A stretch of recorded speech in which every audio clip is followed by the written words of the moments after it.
welcome to the First intro fucked. Welcome to the No Bad Ideas Left Behind podcast, episode 1, where I thought we might get to know our bad ideas crew. The barons of the bad ideas, the destined destroyers of our DM's mental state, and the both over-informed and under-informed people that make our silly little games of chance more fun. If you guys would like to elucidate on yourselves and how you got into D&D and stuff. Well, I think you first, because I've been ambushed, but I wasn't expecting an AA meeting to start off. Well, I thought it might be cool because we tend to get straight down to our Mass Effect campaign. Hi, I'm Kyle. I play Benevolent Glow in our Mass Effect campaign, and I've been playing D&D with these fine gentlemen and lady. You can say degenerates. I was trying to be nice. Oh, okay. I mean, as the they can tell it's insincere. It says you have to go gentleman and lady. You could just shorten it down to degenerates. Yeah, fucking degenerates. Yeah, see, you know. Alright. I work in a hospital, and it degrades my mental state every day. So I come here in hopes of striking it rich on Tinternet. One day, this time next year, Rodders. Exactly. One more day. It's either that or do you hear the people sing? If it keeps going on for much longer. We'll see. Anyway. Yeah, I'll find GM. So I'm James. I'm currently GMing the Mass Effect campaign. Hi, James. Hi, James. What's your favourite colour? I'm 2 years sober. Oh, that's so interesting. I don't believe it. I don't believe it either. No, the McDonald's have gotten to me. So, you can't lie to me. The bottle of rosé down on the floor by there. We don't have any alcohol in the house, actually. Oh. Would you like some? Yes, but no. So I. And today's sponsor. Brought to you by Big Alcohol. Let the man This introduce is derailed himself. so fast. Oh wow! It's us. Yeah, so I have been playing RPGs for years. Many. It was pre-apocalyptic Nightmare of Plague. That's as far as I remember. Oh. So I'm from the before times. We all are. You're not that old. I feel it. But yeah, no, I'm kind of gotten tagged onto this, which is it's not objecting. It's interesting, to say the least. I do a lot of the tech at the moment because we don't have any idea what any of us are doing. So, but it's my PC that is hooked up to it. So, but yeah, other than that, it's me. Gareth. Hi, I'm Gareth. I've been playing RPGs for more than a decade now. I believe my first one was the very, very start of 5th edition, or I might be mistaken because it's been so long. It was Fantasy Flight 40k. I'm trying to remember whether it was Rogue Trader or Only War. Because we've played a little bit of Only War. It could have been Dark Crusade. It's a thing. Don't forget to introduce your Mass Effect character. Yes, Cobalt, the Krogan, who is playing definitely to character and is not a smarty pants engineer in the background and resents being typecast in every interaction as the muscle. I'm still the muscle. I mean, a good. I don't know. I think I'm beating you with the muscle currently. Maybe soon. The toughness, yes, yeah, which is kind of funny. I mean, a good rule of thumb was to try and figure out which of the 40k games was your first. Did you walk away from it traumatized from character creation? No, I had help. Oh. So it was probably Rogue Trade then. It was probably Rogue Trade. Because I had help from the Only War and I still came away from traumatized. Like, I have no idea how the Orgasm Party managed to get through that. Like, given how quickly they, like, based on that prequel, how quickly they went through characters. I was like, just make another one. It's like, I need 3 days. I'm sure there's got to be a random character. And for those that care, I have played L5R as well. The RPG, not the card game. I'm not good at that. I have no idea How good is Legend of the Bullet Five Rings. Ah. Yeah, it's very much like Japan, but not. It's it's one of those. Okay, yeah. Hi, I am Leah. I ironically play the Korean Leah Nara as well. I am the newest member of the group who joined only 3 years ago, thanks to our lovely member Kyle here. He introduced Not my fault. me. I can hear the insincerity dripping from your mouth. You Lovely. did this. Oh, you didn't benefit at all, did you? No. No, definitely not. I remember that. No, in all fairness, I've been at work. I'm the token woman of the group, as you can tell. Diversity points, let's go! Yeah, I am the newest member. My first campaign was Star Trek. Love Star Trek. in the deep end. Which is ironic because while I'm a nerd, I'm not a nerd for the science stuff. My shit's more Pokemon. You came in. We're fixing it. We're fixing it. No, Pokemon they're not. is science. Not to the level of Star No, Trek. it's Look, I don't have to think of all of the weird sciencey mumbo jumbo, okay? It's, I've got an electric type and I'm fighting a water type. Don't mention the teleporter and Bill. Boom, dead, thing gone. That's Star Trek. See, you came in Star Wars. 4 years into the 5 years that we've been running that campaign? Yeah, because it was in the latter part of the camp. Actually, No, it was 3 years. Was it 5 years into the 6? So before we do history and timekeeping, which is all very engaging, what are our topics for today, Carl? Well, oh yeah, we've been... We have an audience. I put it to the Discord and overwhelmingly they came back with we should talk about the World of Darkness, and I thought it might be cool that we talk about the Mass Effect system and Mass Effect in general. So how would you find, gentlemen, like to start? Would you like to start with Mass Effect or would you like to start with World of Darkness? I think World of Darkness, because I think you'll be a very good judge as to when the discussion has sort of petered out, because I think we all have a little bit more experience with Mass Effect than World of Darkness. yeah. I'm going to say no with the experience because you guys have a love for Mass Effect. Mine was, I played the games out because my partner begged and did not come out of it That's liking it's it. not that kind of stream, dear. Not that type of begging. Good. No, but you guys have a love for Mass Effect, whereas I didn't want to just sit around not doing anything for months from this D&D group, so I tagged along, but out of the rest You're of doing us... well. I was going to say, out of the rest of us, you I also don't can't have a love for Mass Effect. No, you also can't say you hate it I don't know. because The game itself I hate because I've never I don't heard like you the things. maniacally laugh harder than firing those salvos. yeah. When we did the Mass Effect session, the magic missile thing. Oh, yeah. And then there's also the whole thing of you also falling in love with the characters because that is what Mass Effect is. It's the characters. Okay, I fell in love with the characters. The thing that I hated with Mass Effect was you have 2 choices. Both choices will lead to someone dying. It's which one are you willing to deal with? And it was a case of, I don't want to kill people. Why are you forcing me to do it? But chat. Which Mass Effect is which Mass Effect character is best character? Yes. I'm not gonna start a flame war in the comments at all. You guys, No. you know who the best character in Mass Effect is. It's Tali. It's absolutely Tali. Right. I don't know why this is a discussion. Given that I based my character on Jack, she was my favourite. It's interesting you have Jack as your favourite because honestly, I thought it'd be Gareth. Gareth is my favourite male. Jack is my favourite female. So are we sticking on Mass Effect then? I might as well. Yeah. I guess we've just gone on Yeah. to the Mass Effect. Okay, cool. Yeah. I mean, it kind of happened naturally. You stabbed directly into the conversation of it. So Look, the comment is that we all have a love for Mass Effect, and I didn't want to. I didn't want to I didn't say mislead the love. fans. No. I didn't say love. No, it's experience was the comment. Yeah. I mean, still a point. I didn't want to mislead because I don't actually have as much experience as the rest of you because Well, but you- I only you played played- it. This year. Yeah, exactly. You played. play I'm it missing my every popcorn. year. I'm missing my popcorn. So there's only the 4 games of Mass Effect. So you've played through all 3 of the games almost entirely.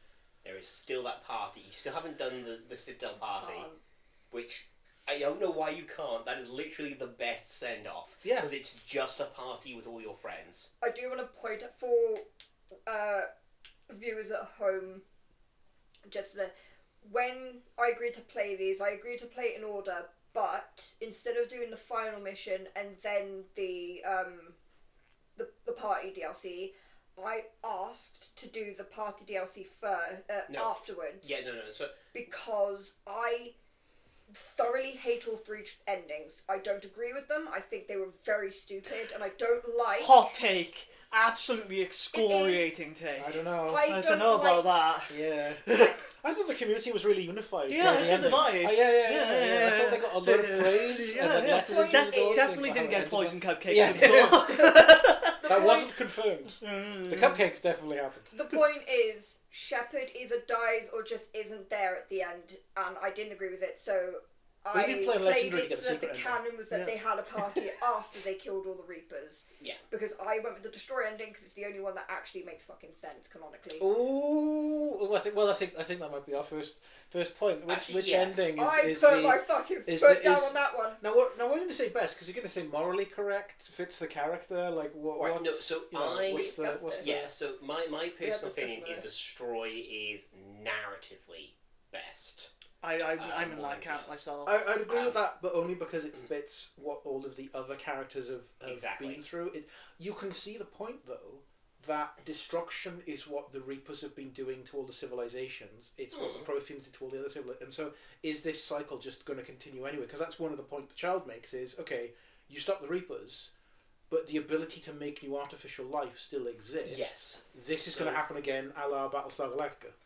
So, when we were discussing this, I actually had a point for that. So, this cycle is alive to basically for when the next cycle happens, because it will inevitably happen. There will be a new cycle. It just won't be done the way the Reapers have been doing it this whole time. They will actually be able to leave the thing of, if you're going to make artificial intelligence, don't do this thing, because this is where we've fucked up. Because when I was discussing this with James, the reason that I specifically went with Destroy is because the two other endings, Synthesis and Control, do not actually work or make sense in any way, shape, or form. Synthesis, Ooh, hello. the child literally states. Yes. Yes, it is. Yes. He clicked What it was the straight point? away. I can't read it from here. It was Is Emma it asking being if it had been recorded? recorded. Oh, okay. It is. So, Synthesis, the child AI literally states they've tried it in other cycles and it didn't work. Yes. How the fuck is it going to work magically in this one? Doesn't work. Control is literally... It doesn't work canonically with who Shepard is as a character, even if I think you that take them depends as on the Shepherd. Yeah. Even Yes. Renegade. The whole thing with Renegade isn't I will control the narrative, is I will do what must be done to ensure that the mission is successful. If you're controlling everyone, or the Reapers, it takes away again, I free think will. that It depends doesn't work. on the Shepherd, because you've got a Shepherd that chooses Paragon over everything else. Because there's many points in the game where you can go, That was okay, I'm going to do the right thing, Yeah. and then, the Reapers are going to come, and that's like secondary. No, I'm going to be morally right. I'm going to do every single mission is going to be what's right, even if it slows me down. I liked playing Shepard as no, the beacon has hit me, I have this revelation of this galactic ending event.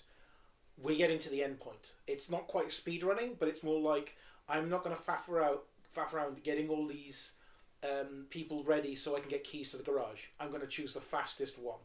Okay. I'm going to get there, I'm going to get in the makeout, and I'm going to go up to the peak. All the rest of these infighting in the corporate, no, they can sort themselves out. The galaxy's going to end. It won't matter. Get me to the peak. No, I can see that. So- But I think Control would have worked if at the end of Mass Effect 2 you could have split the narrative for three. You either stayed with Cerberus or you went back to the Alliance. That's a lot of work. No, I'm saying Yes, that's why I yeah. think that's the That's only way how I it could think have worked. yeah. Control would have worked. Yeah, because that's the thing. Is interestingly enough, if you actually do look at the three endings, they are, in a way, a narrative of the main individuals that are in Shepard's life. So, Control is obviously represented by the Elusive Man. That was his entire thing. Destroy, obviously. Don't you then disrespect that elusive man. No, we'll get to that one. Right. Destroy then obviously being around Anderson. Yep. Oh, that was the My best boy! Shepard. and Synthesis Anderson. was Saren. Shepard. Anderson. You would have made a See, great model. I'm not so sure. I always thought Saren was more of the control. No, so Saren's entire speech is literally, I have become both man and machine. I have the the strengths of both and the weaknesses of neither. I am. He also makes a point. Sorry, Gareth. He also at one point he outright states how he wants to work with Reapers. Yes. To merge the two. Like the whole. Well, I don't think it was to merge the two. I honestly think it was a case of to be useful to them, continue to exist. I think Saren's point was more to do with survival. Like, okay, the Reapers are here. They're gonna kill everybody. If I, as an individual, can be useful to them in their goals, they will keep me around. It's almost like a pet thing. Whereas I think it's a case of that's where the control comes in. Because it's a case of he is no longer doing what he thinks is right and wrong, what's best for him. It's a case of I will survive because I am a tool of the Reapers. There's an interesting actually takeaway that does come more into the extra canon and stuff. Which is when you look at what the Turian Empire or hegemony actually is. Because what they actually do is they go around and they conquer subject species and incorporate them. Because the entire thing is they're meant to be very Roman. So they can expand out, and any place they take over becomes Turian. Yeah. As part of the way they work. So he's sort of superimposing his own culture on. Yes, that's what I think was a lot of the thing there. So it's more of a case of we have to prove that we are useful, so that they're gonna conquer us. There is no way we fight this. They're gonna win this war. But if we've proven we're useful, we get spared instead of exterminated, and eventually we become Reapers ourselves. We become one with them because we are under the same goal. I think the other thing you also got to keep in mind is the ending of Mass Effect 3 and the idea for the story throughout Mass Effect 1 and 2 are separate. Yes, this is true. There is a fracture, and so we are looking at the motivations of Saren in the first game through this lens of the last game. We're looking backwards at it, whereas I feel like if they went down the original path, I think maybe that being a smaller community but being allowed to live might have been allowed if they were, say, confined to a single planet and they weren't allowed to use Mass Effect fields. Yeah, maybe. I mean, it does very much depend on if they had kept with a lot of the original story, and I think that's where the issues do come from in the ending. Yeah, because I remember, because you played one mostly because I just was not interested, but when one it came is to a rough playthrough. It's a bit of a dated game. The story is cracking, but the gameplay is dated as fuck. The only thing I did with basically from 1 to 3, the only thing I did in that game was the dialogue and the choices, because I am more of a melee gameplay fighter. I can play a game with it's swords or stuff like that. I cannot do range, apart from the one time with the Mako where I fucking sniped by jumping and shooting down a corridor. Wait, so what you're saying is we need to get you a gravity hammer. I mean, wrong game. What can we get you? An Asari Huntress sword? So you can get a crowbar hammer. Ooh. Yes. It's basically a gravity hammer. But, like I said, throughout 1 to 3, I noticed that clearly there'd been different writers for each game, and it was fucking jarring, especially because certain things just didn't make sense. My problem with 2 specifically was Shepard got brought in by Cerberus, and her first part, it makes sense that you're kind of working with them, you're lippy. By the end of it, though, you should have been able to leave Cerberus before it allows you to basically say fuck you. And I didn't like that it changed that, because Shepard from 1 would never have stayed that long. Yeah, no, I think that's where don't get me wrong, 2 is probably, in my opinion, one of the best written stories throughout it. But the catch is, obviously, most of that writing went into each individual character, which is why every single one of the characters, bar one, are really fleshed out and really fun characters and really good to go into it. Unfortunate. Yeah. I don't know why we're hiding the character, because it's not actually a problem. No, but it is unfortunate that Jacob just did not get the love that he should have got. That was really unfortunate. Yeah, that's what I was That was actually something that did make... Because the things I actually quite liked his story, the whole thing with his dad, especially on his mission. I thought he was dull. Yeah, that was the problem. He was dull as fuck, and I don't like what they do with him in 3 if you romance him. I think that was abysmal, and I hate that they've done that. I thought it was so funny going into Mass Effect 3, and he's like, I'm got a kid on the way. You fucked off.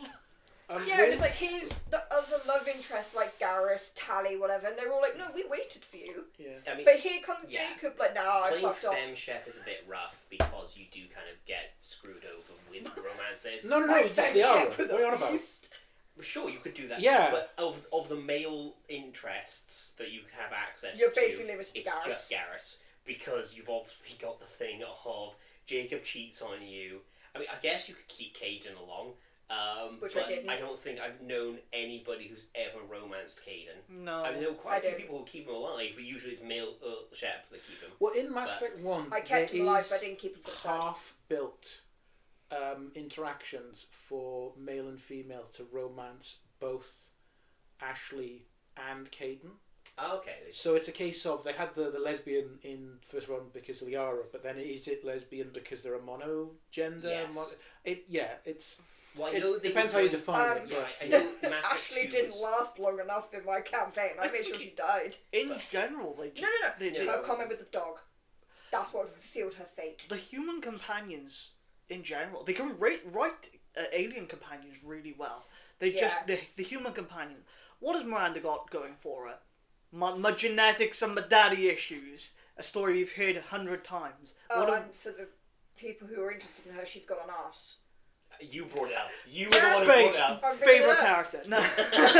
yeah, I can- thought the camera angle was a bit distasteful where she's talking about her sister being hunted down, and then you see that. But then it's also a case of there's a mod to add it and there's a mod to remove it in the versions where that's the default. Yes. It's to keep the modern audience in line. Oh, my daddy issues, jingle, jingle, jingle. But no, so... See, I can acknowledge it because even though I, as a person, I'm straight, I wanted to romance Jack because Gareth is cool, but she was better. So, yeah. But if you're female Shep, they won't allow it. I I'm was going pissed. to make a comment on that. They're gonna fix that. That was an option in Mass Effect 2. In Mass Effect 2, when they were planning it out, every single character was going to go both ways. And they scrapped that last minute purely on the basis that it was one of those, like, mums against games thing that was going around. Yeah. Cowards. I'm just saying as it is. Yeah. They're fucking cowards. But anyway, going back to the original point, Mass Effect 2 I would say has the better written story. However, I do agree with you somewhat that they needed a little bit more information and dialogue to explicitly state why it was you were specifically working with Cerberus and why you didn't immediately take all those resources that Cerberus gave you, go right off to Anderson and be like, okay, I'm back from the dead, I've got a new ship, Cerberus was what brought me back, and if you want to run any tests on me to make sure I'm not, like, got a control chip in my brain, sure, that makes sense. I think it's one of those I'm willing where to reinstate and go back into this. if they were going to do that, I'm pretty. I don't think Far Cry was it 5 with the false start where you can just sit down for 20 minutes and then you get the game over. I saw the first game to do that, but it's one of those where that came out after Mass Effect 2, and so I feel like if they'd managed, if they'd said, look, you can, you do your whole to the elusive man, like, yeah, I'm going to take the ship, I'm going to go to the first colony. You go to the first colony. Yeah. And then it's like, yeah, no, we need help with this. I'm going to call the Alliance. Yeah. And rather than just take the elusive man's word for it, if Hackett had said, no, stay in, like, you died. You could have had a choice. At the moment, it's politically disadvantageous to have you back. Like, the first human Spectre, you died fighting Geth. Like, think it's too much. Stay there as like a double agent. Like have a conversation with them. Yes. You kind of get so that if you fine keep with. the council alive, because you can be reinstated as a Spectre, and they basically turn you into a deniable asset. Yeah, well, yes, but it's also that whole thing of the language they use is on that thing of, we don't trust you right now. We're giving you this purely as a thank you for saving our asses. But we don't want you in council space at all. Which I hated.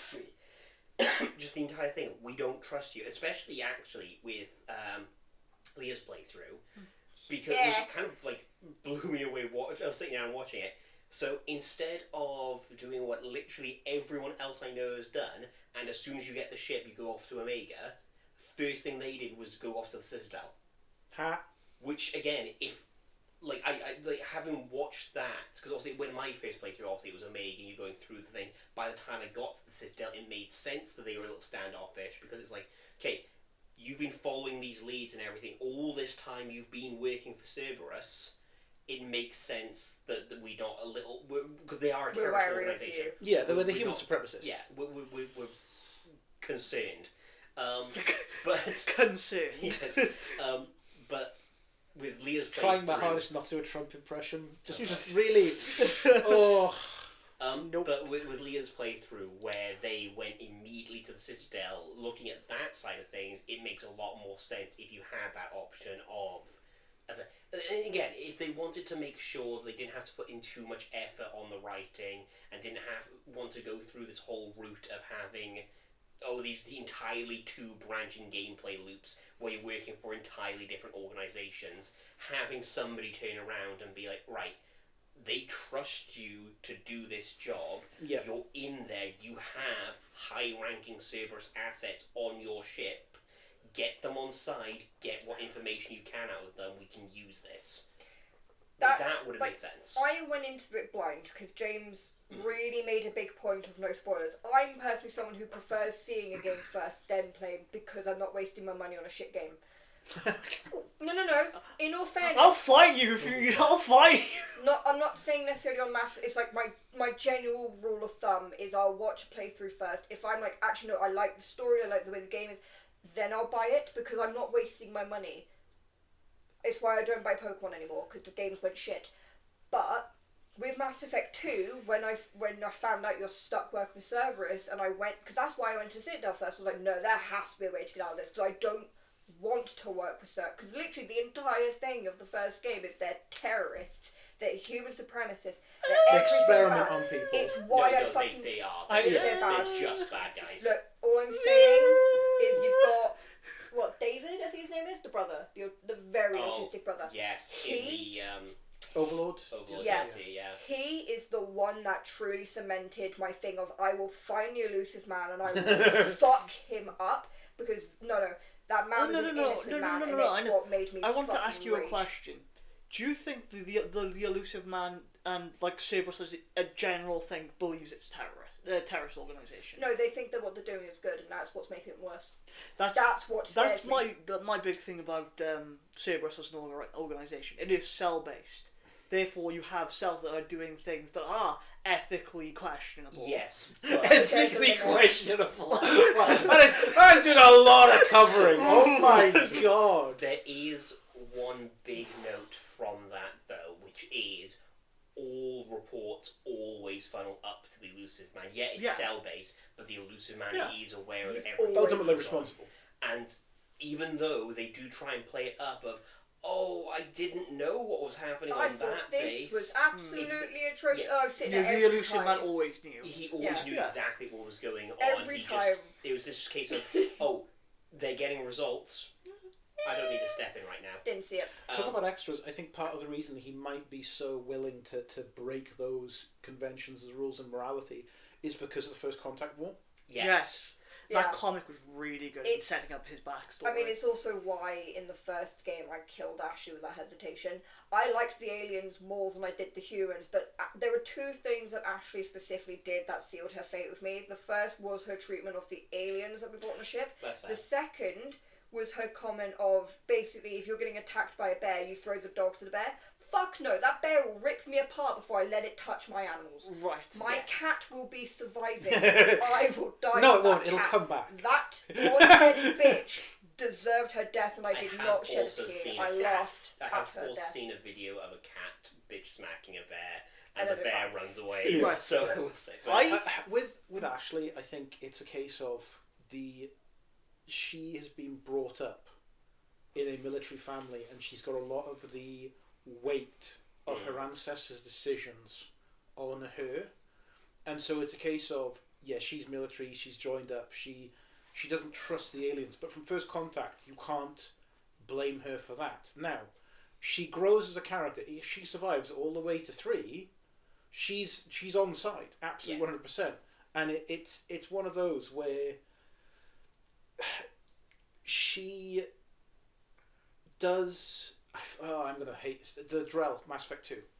Assassin. Yeah. Right. Thane, Does Thane deserve? I don't know why I'm blanking so hard. No. Does he deserve retribution? Does he deserve to be brought back and forth? Like Ashley is a case of she's speciesist, she's racist. It's a case of no, she's irredeemable. Is Thane irredeemable because he's an assassin for hire? Yeah. And I feel like part of it is it's people's initial introduction. What Ashley's is I don't like aliens. Then it was her attitude throughout that was great. I think I would have liked Ashley more if they had committed to the bit of her being an ardent space racist. By the 3, you don't even get an inkling that she was a racist. That's the reason that Jacob is so bland, because they would have given that to him. Because every other viewpoint in Cerberus is, we're happy-go-lucky, we like aliens, and it's like that's very anti-Cerberus. And it's because the Elusive Man picked people who would more align with Shepard. Yeah. And so it's a case of Shepard into doing what he wanted it. But do you think if Jacob had been the one sort of token, sort of like, this is the viewpoint, this is the real Cerberus, we need to make sure humanity survives. Weirdly enough, I think Kelly Chambers has a statement which is the case of, I like all the aliens, but I want humanity to survive. Yeah. And it's one of those where you can understand why people come to the conclusion of joining Cerberus is a valid avenue. I would have liked to have seen a reason as to why these people were not in the Alliance. Because there's no aliens on the Alliance ships. I mean, Preston talks about it, where he's like, why are these aliens in the engine core? Why are they on the hangar? Yeah. That's why the SR2, was it SR3, the SR1 was such a big thing, because it was working between the humans and the Turians to build it. Yeah, but then ultimately it was still an Alliance vessel crewed by humans initially, which is where you get a lot of the interesting view, as said from Presley specifically, where he talks about that side of and you can talk him down. Yeah. It could be like, either you can go, this is my ship, you'll do what I say, or it's a case of, look, it's a big galaxy, we're going to need help fighting Saren. I'll take it wherever I can get it. Yeah. So with Presley, I chose it's my ship, back down or fuck off. I didn't like... And then you spent the entire of one going, fuck you, Presley. Literally every time you walked past it, fuck you, Presley. In Mass Effect 2, where you find his data pad... I cried. Down because it was just like, what have I done? Right, 2 broke... No, it was 2 or 3 broke me constantly. I was constantly... 3 broke you that was it. Yeah. My main problem with 3 is that it was one after another. You didn't get a break from them. It was very condensed. Literally, I can't remember, I think it was... Who was the Solarian? 3... So, Morden. You get Morden dies. Immediately afterwards, Thane dies. And then immediately afterwards, you're then thrust straight into the Geth Quarian War, and it's a situation where obviously at the end of it, Legion dies no matter what. But then you could also lose the entire of one of those species if you did something wrong. I fucking did brilliant. All through 1 to 3, all of my because my thing with Mass Effect 3, because I made it abundantly clear that if I'd fucked up even once, I was not playing. I was going to quit that run there. I had to get the war assets to allow me to get the true destroy ending, which is where you see Shepard's chest plate breathing. I refuse to accept anything else as canon. That's canon. The Quarians and the Geth had to team up, and the Quarians had to survive along with the Geth, which I got. No, they didn't. They died. The destroy ending. The Geth are dead. No, they don't. Yeah, they actually, no, because you see the Geth in the poster for 4. So they didn't actually die. We don't know what the canon ending is. That's your choice for the destroy. It's got to be destroyed because the amount of dead Reaper bodies, they can't. We'll get onto the trailer later. Yeah. It was. I hated the fact that you had to sacrifice Morden to do it, but the Krogan genophage curing it, allowing, keeping Rex alive and keeping Eve alive, because I got both of them, so it meant that the Krogans had a good leader and also cured the genophage. So you had the thing of Rex basically like, these fucking women are insatiable. Again, was determined. I hated that Morden had to die, and I genuinely was like, I fucking despise this, and I had to put the game down for like a month or so. I refused to touch it because I was so upset by that. Yeah, no, it was more as well. I personally love Space Nam.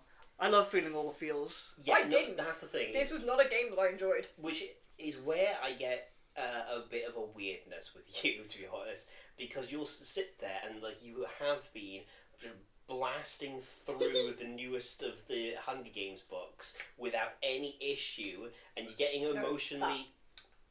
You're getting emotionally invested in these characters and be like, oh my god, they're dead, and still reading through it and not. Because I'm not making the fucking choices.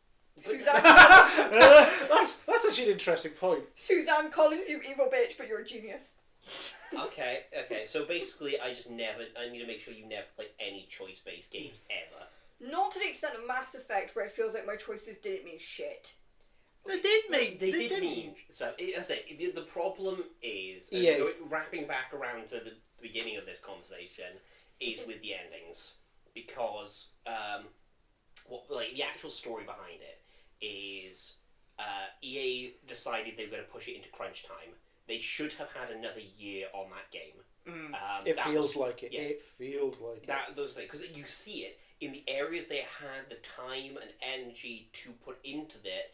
It is so well fleshed out. They bring in so many points together. There's such an interesting, intricate world with every single place you visit. And then it basically gets to Earth, and then it's speedrun at the very end.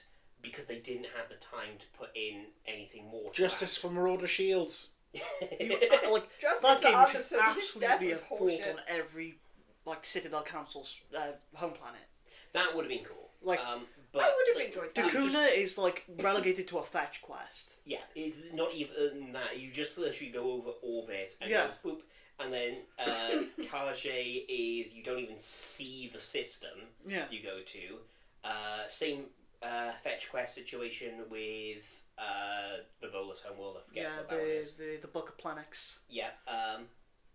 And then you don't step foot on the Turian homeworld, but you do go on the moon. Which is stunning. I will admit, for all the things I don't like about Mass Effect, the skybox for that mission with the Turians, that was fucking gorgeous. I think I spent a while just sitting there looking at it. I didn't actually move. I was just like, holy shit, that's so pretty. The skybox was good, the ground was good, but I always thought the prefab buildings were very odd. They're very, very shiny, and it's one of those where you see the Turian ships, you see the Turian armour and the Turian people, and those buildings just struck me as being very, very out of... They were too don't human. Have to fit in with that, but it felt almost like here's a placeholder, here's a generic colony. Which I think that's probably what it was. That was the mission I was looking forward to the most, along with Jax, just because I got Gareth back, because I romanced Gareth because I had no other fucking option, because the only one I wanted was either him or Jack, and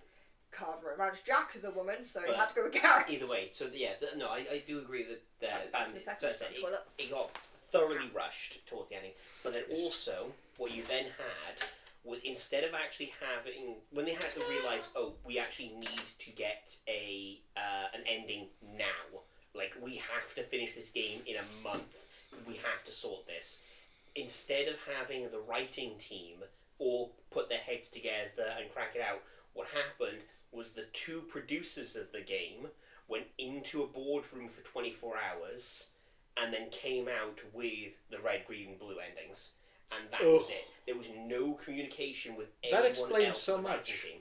That's why it's so disconnected from everything else. Also, the child is so ham-fisted. Yeah.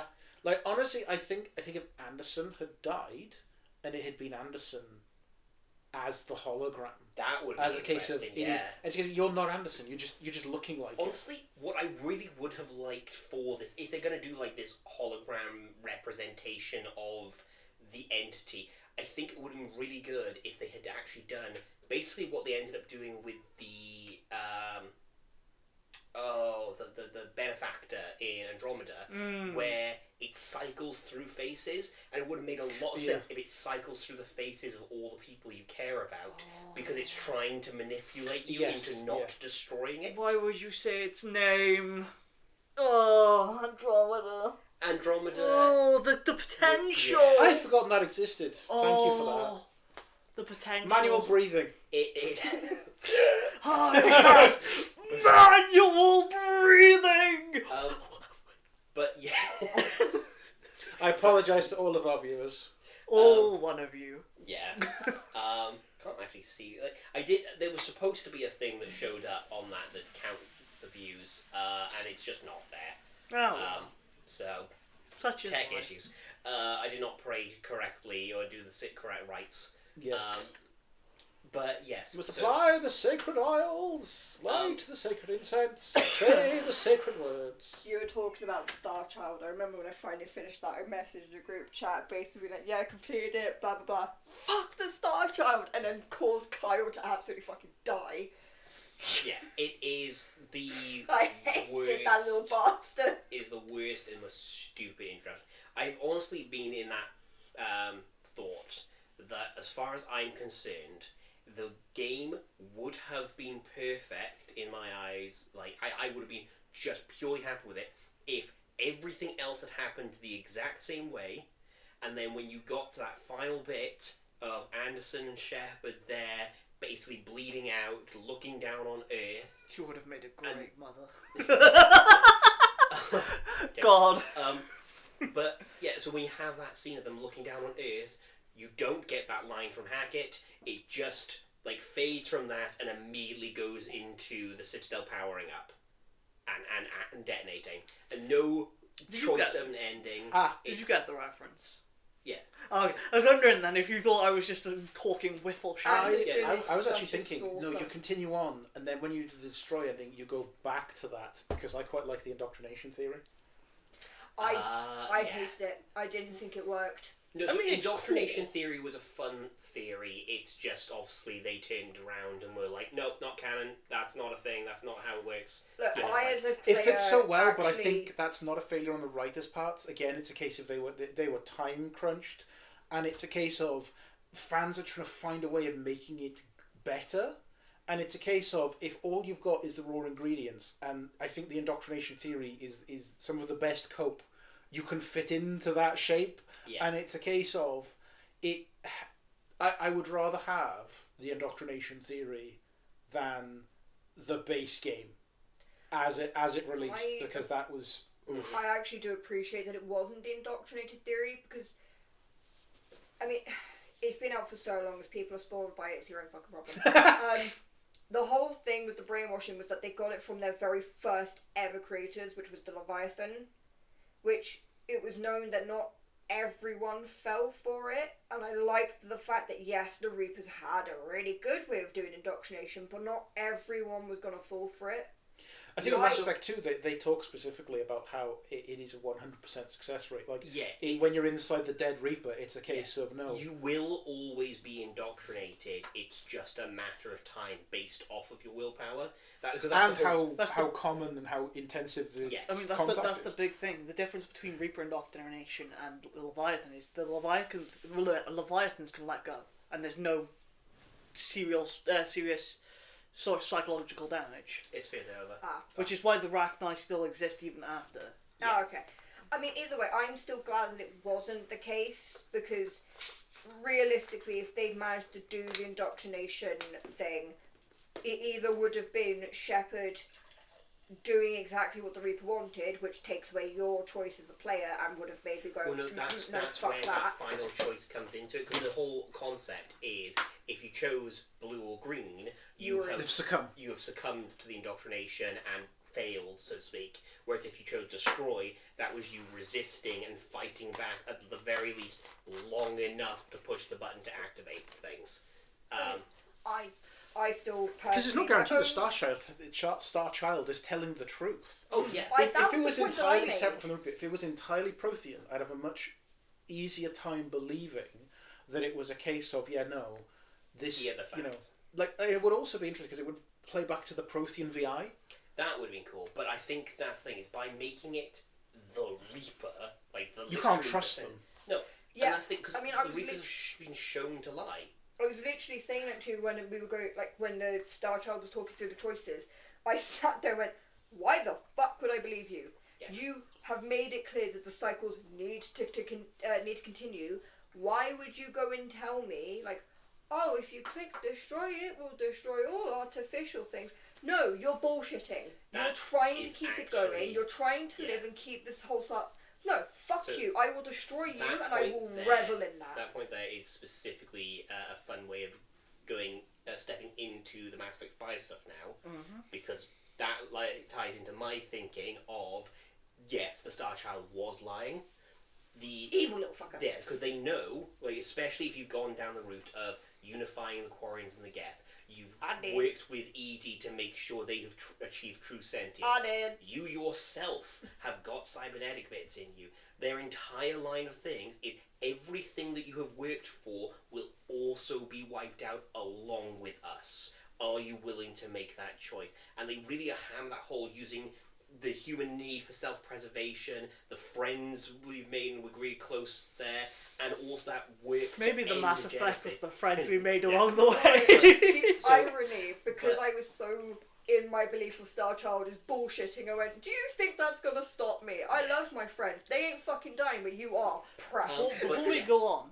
Oh, sorry. Oh, no. I was just gonna Edie say, would so- be willing to die to save Jeff. Yeah. Yes. So Especially in because that- I actually did the romance between them too. So in that line, based on the promotional trailers and posters we've seen for the next game, my thinking is the canon ending that they're going with is destroy, and it's the thing of the Star Child lied, and it was not a case that it was just going to wipe out everything. Maybe it was a thing that especially if you got perfect destroy, it was the thing of it would do an EMP blast and everything would be shut down temporarily. But like all the It could be- programs it could could be still. quite Each Right. and every individual Geth would have to be manually turned back on. Yes. But there's the capacity to do that. You don't have to do that Yeah, with the which then refills. explains why the Geth are so prevalent in all of the promotional trailers, and also then shows as to why they were able to turn back on the mass relays and rebuild The trailer has Citadel. destroyed still- Mass Effect relays. Yes, As but then debris. you also see brand new mass relays. In fact, they're also referred to as MR1 in the promotional thing, which has led a lot of people to believe that it could be Mass Relay 1, but also could imply, based on the structure and everything, could be Mobile Relay 1. So they can move the relay into positions. Yeah, so they can move the relays to where they want and then jump a fleet to the relay's location, which would explain why then you've got this whole thing with the Liara seemingly talking with the Geth, and it being that whole back and forth of, well, the council should have known humans were gonna do this. They should have expected they were gonna do something impossible. You fuck the Ah, yes, council. the Vulcan Science Director are giving humans 8 warp cores just to see what the hell they'll do with them. It Yes. still gives me a chuckle, the thought that every hand-off doing a belly flop at the same time. So when it Yeah, came with to the- the council, I took massive glee.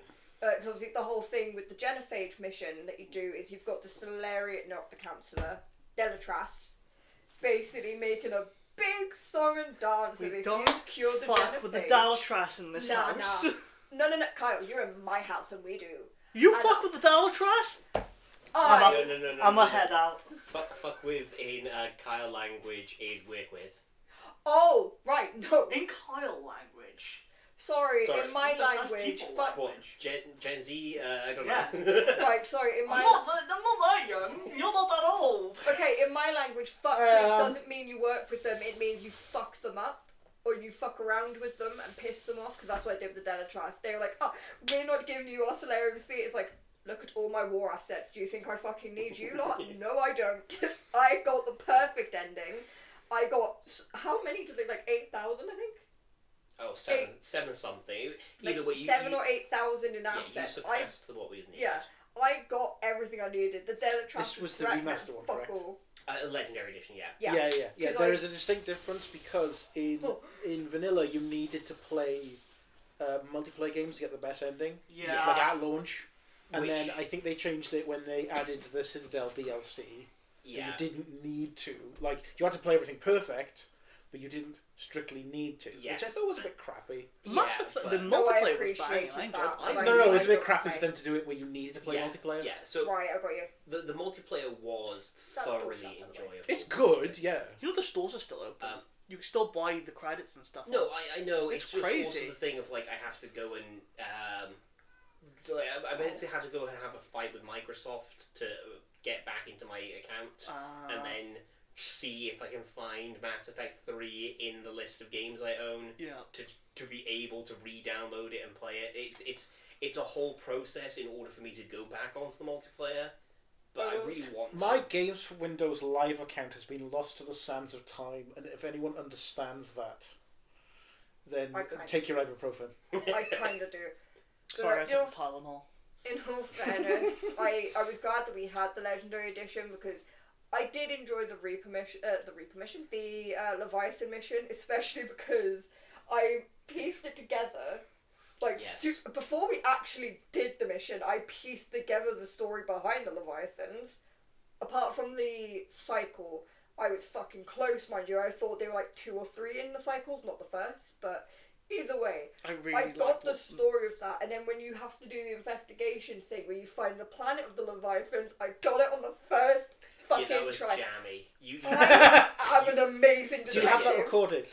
No. I really wish we had, because literally Yeah, it was a would be case fun. of eeny, meeny, miny, picked the blue planet, because in my mind they're underwater things, so I picked the blue planet, and it's like, oh yeah, this is the location where we're getting this, and I was just like, holy shit, I got it on! It's when you're interrogating the Leviathans through that doctor, and obviously they're basically going through a brain hemorrhage and everything, and you can do a renegade action.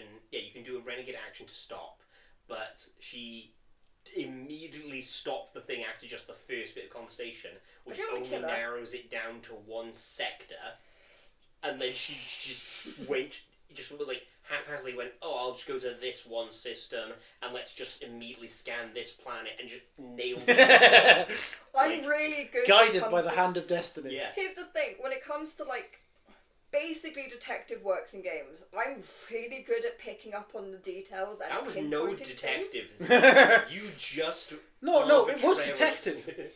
No, but here's the thing, I knew for a fact, especially because the things that they used to communicate, you could clearly see they were underwater.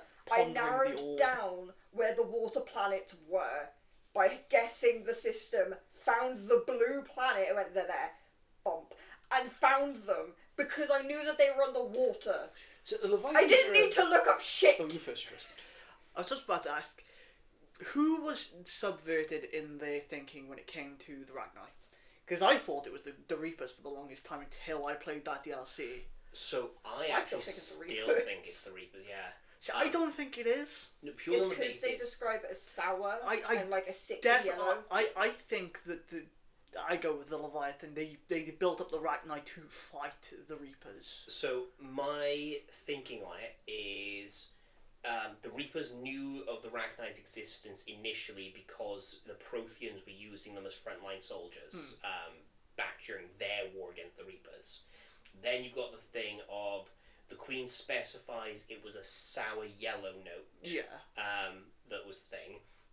And when Reapers do the whole assuming direct control, it's yellow is the colour, whereas when Leviathans do it, it's black. Well, they do talk about the when you're being indoctrinated, black inky smoke. So yes, they say sour yellow, but they also talk about other aspects of it, and so it's a case of they might be interchangeable. There is, but there's also the line in Mass Effect 2 when if you have spared them and you encounter that one person, it's a case of we know that you are fighting against the things that once controlled us, and so we are willing to offer what we can. Which obviously you don't fight against Leviathans, you convince them to join. Well, you don't even know the Leviathans exist in number 2, and they don't necessarily know they exist. So yeah, all the implication there, and I think the implication in Leviathan is meant to show that what the Leviathans do is what the Reapers based their indoctrination off of, but the Rachni were inevitably controlled. Because the other catch is systems in which Rachni colonies existed is not one of the things in order to isolate where the Leviathans are located. Because you've obviously got like a few checklists, and that one doesn't point towards anything. Pretty good with the checklists too, to be So, fair. what is your guys' favourite species in Mass Effect? Quorum. Yeah, no, we're in the same boat there. Asari are a bit of a weird one. They used to be. I used to like I mean, I didn't like Liara. She was a bit weird to me, but I liked the Asari until you have like that. She was offhand. damn bad in the first game. She was just autistic. I didn't find that wasn't my problem. It was just I just found her annoying.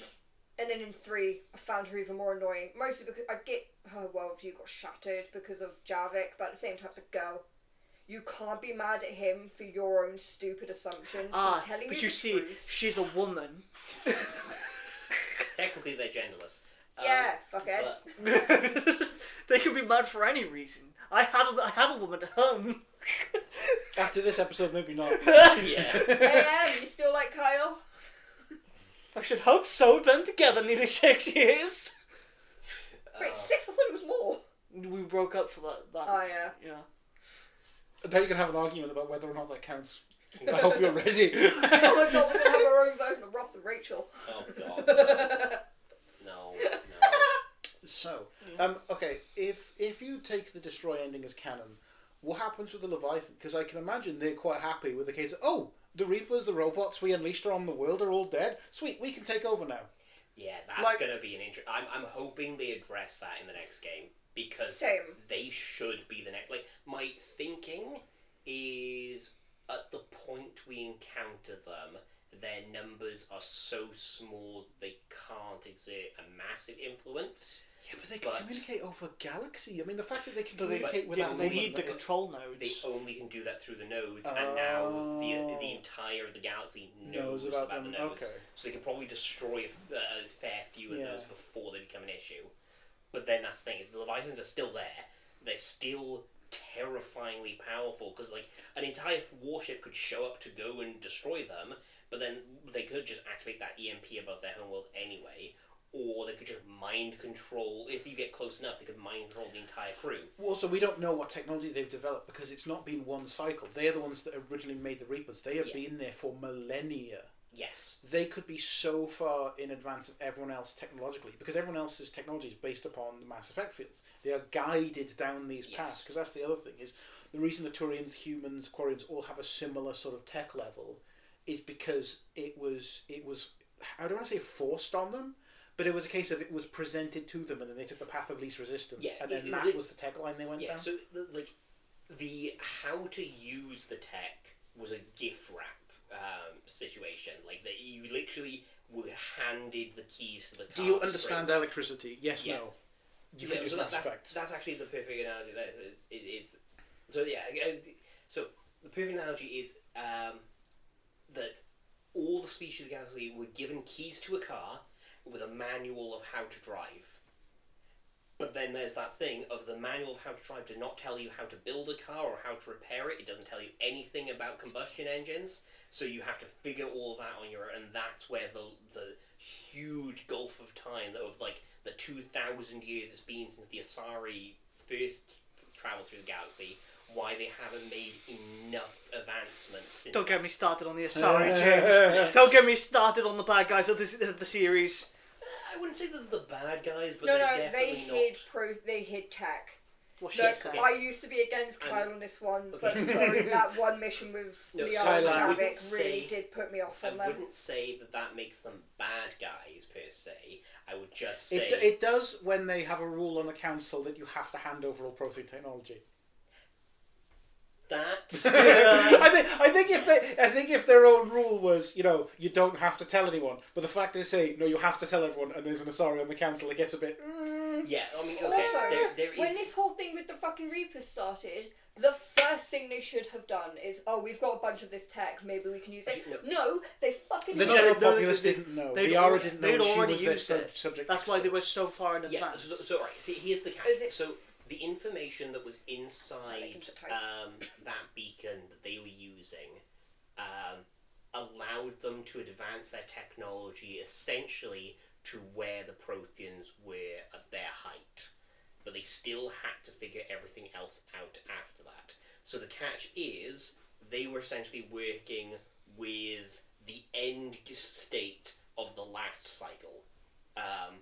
So it did give them an edge, but it wasn't such a massive edge that they were completely way above everyone. They were able to do things like create the Destiny Ascension, which had enough firepower to rival any one other fleet. Then that was the catch, is it was one ship that could do that, because the other... there's a few other issues in the way it works. Like, the reason humanity is able to go toe-to-toe with every other race quite nicely is because we're in a resource-rich area of the galaxy. We've got the minerals and the factory output. Also, the Mass Effect relays. If you have a look at the map, the humans are at a very, very good point for defensive purposes. Yes. It's one of the strategies of the Alliance Navy is to have small picket fleets nearby all of their colonies. So the colonies can send a distress signal. An initial fleet isn't too far away, but the mainstay of their force sits on that big space station. I forget what it is. Is it the one that Arcturus. Yeah, Arcturus. It basically sits there waiting. Because that's actually where the government is for Earth. They moved it off planet. Which I liked, because in so many sci-fi stories, it's, oh, where's the seat of this interstellar community? Oh, it's on Earth. It's in San Francisco. And it's like, hang on. Would it not be on Earth's first colony? Would it not be on a site where all of them meet? It seems a bit strange. You know, Yeah. I love Star Trek, but it just seems kind of weird. I can understand if you're like expanding out in a bubble shape with Earth at the center. Yes. In its case of, this is the home world. This is where our origin point is. It is the cultural heart. But not for of Starfleet. all of us. Not for Starfleet. No, but that's the thing. So that's where a few issues come in. When you've got like, I can imagine Earth being the capital. It makes the sets easier. Yeah. But Earth being the capital of most sci-fi, I'm okay with. It is that thing of, like, again, Mass Effect, it makes sense they move the government off-world while keeping Earth as a cultural site and a military training ground purely on the basis It's also massively industrial. Yeah, because Earth is a slum. It is described as a slum world. Massive wealth inequality. Yeah.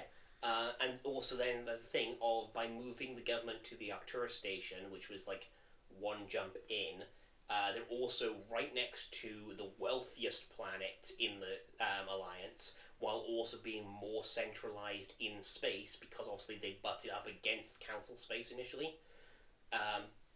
So yeah, that one makes a lot of sense. But then the other catch with the relays, and it's one thing that I have seen. Choke points.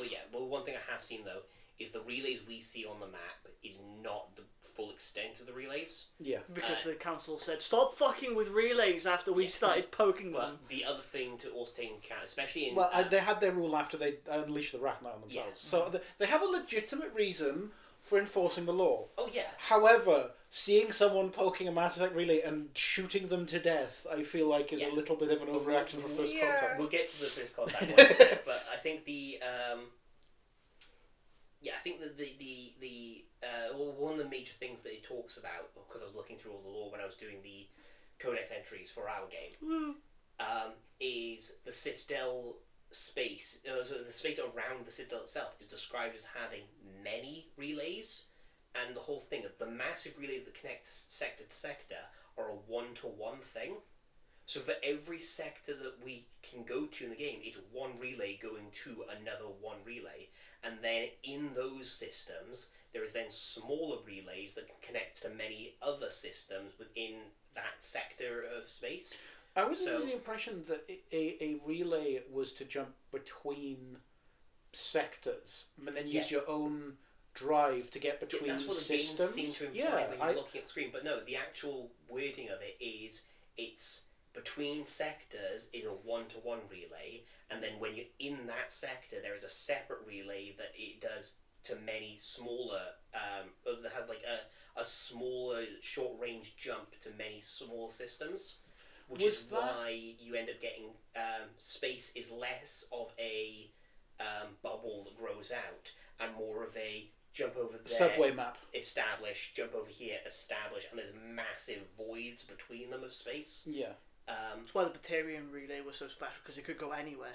Yeah, the Alpha relay was, but obviously most of the races of the galaxy didn't know that's how it worked, so they weren't able to use it that way. I destroyed that one in my game.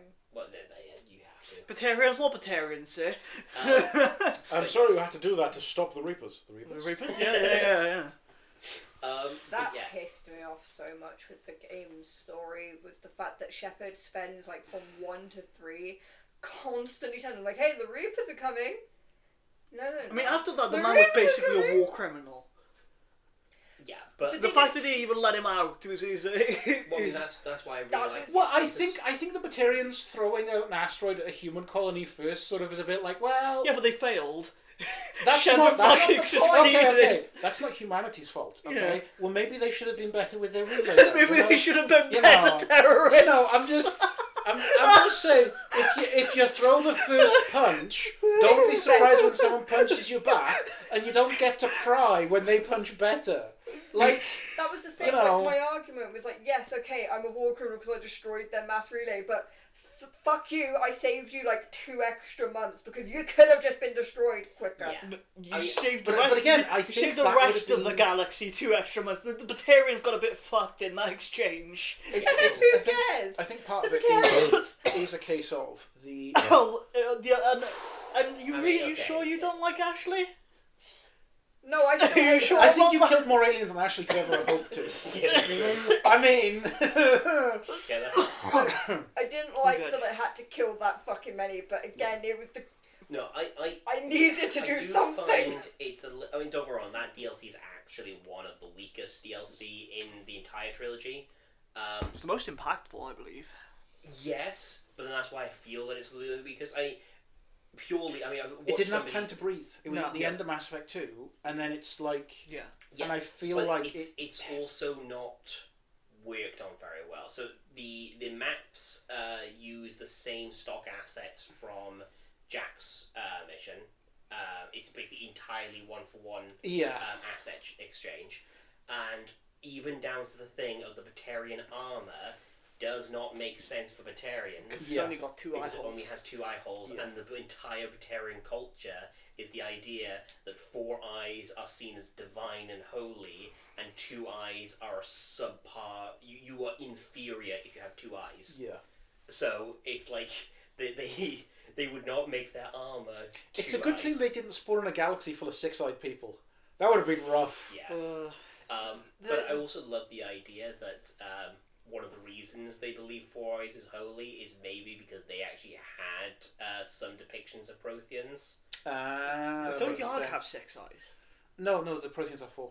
No. I'm saying you said it should be a shame if they got spawned in a Galaxy with 6 eyes. Do Yarg have 6 eyes? No, So they've got yes, 4. 1, 2, 3. No, One, two, three. I think it's a 3 and 3. I can't think of it off the top of my head. I don't know, the only time I It's read... been a while since I shot a Batarian. But no, so I need that on a t-shirt. Yeah, I was going to say, the only time I properly saw Yarg, other than the very brief bit that you see it in the Solarian homeworld, which, by the way, dumbasses, they're doing the same fucking thing Yes. that they did with Krogan, and then suffer for it, was when you do the Shadow Broker Experience DLC. never make mistakes. What are you talking Yes, they do. about? They do make they fucking don't guns. live long enough to regret mistakes. Except for Morden. Morden lived long enough to regret his, and then died a fucking hero, and I will... Yeah, but that was the Hate thing. that. He was old. Yeah. Even for a Solarian, he was really old. Like comparatively, he was probably in his 90s or something. Fair. Still kicking But, ass. like, Oh yeah. But, like, the only other time I saw Yarg was with the Shadow Broker DLC. What a guy. What a man. What a chad. Which I thought was a very interesting way to subvert expectations, because you think Shadow Broker, you think it's going to be like a decrepit old white dude, you know, I like honestly, I long thought it was gonna hair, be the Shadow really Bro- thin, bony arms, like he's going to be sat at his desk, you Yeah. know, he's going to look like a Reddit mod, you know. I honestly thought the Shadow Broker was going to be the elusive man. Oh. Genuinely thought that for a while, because I was like, Yeah, oh, never that, thought that that. fucker has all the information, it's gotta be him. And Well, then I the was thing is, you find out you find he has a lot of blind spots in his information, and he's very actively trying to gather it. And there's a whole back and forth you do hear between him and between Cerberus and the Shadow Brokers, even back in the first game. So it's very clear that there is that back and forth of information. the one thing I actually love when you get Liara put in place for the Shadow Broker is you can get like information on all of your crew. Yeah. And Yeah. the shit that Gareth did. Oh god, yeah. Oh my god, the I Quarian like how- one, the way he killed the Quarian still makes me giggle. Are 'cause we he's just- closing this out at 9? You You got a little probably bit have to. longer? Yeah. Oh no, Yeah. you've got to go down. Yeah. Are you coming back with me? Yeah, of course. Yeah, of course. Babe. Babe. So I think at this point we should go over to our second topic for this evening. Okay, yeah, that's fair enough. Yeah. we ranted about Mass Effect maybe enough. It's all good. It's fine. We'll just have a part 2. Yes. Yeah. I mean, yeah. The philosophy of Mass Effect and why Batarians deserve to die. No, don't call it that. No, Why not? no, because the 2 viewers that like Batarians will complain. That sounds like the 2 Batarian lovers' problem. Yeah. There should be 4 of them. Anyway. There are 4 Batarians! Anyway, World of Darkness. Yes. The best of them. So, fellas. That's an opening. The Gent- best of them. Like, Gentlemen. Yes, I prefer World of Darkness. lady. I'm not going to stand for this. I was going to say, I Okay, would say bye. World of Darkness maybe should not be considered the best of them as a entire whole, except that it's a really good game that has thankfully acknowledged, hey guys, this was originally written in the 90s and we made some oopsies. We're going to accept that we have made those oopsies and we're going to move on. Yeah, but which they is really made the good. oopsies in the weirdest places because they handled channel houses of Europe incredibly well. Yes. Yeah, no, Yeah, but absolutely. they fumbled the bag on stupid shit because they put so much effort into that book. Yeah, so yeah, the channel has its for you to go through because I know basically it's a Wraith game, so it's all about the undead and everything, but it's specifically dealing with Holocaust victims. And It does it so Auschwitz well. is like its own plane of existence in the Shadow Realm. Yeah, it is an entire thing that is done really well. It pays a lot of respect to the victims while also acknowledging one of the things. At least somebody did, because the Death Lords definitely fucking didn't.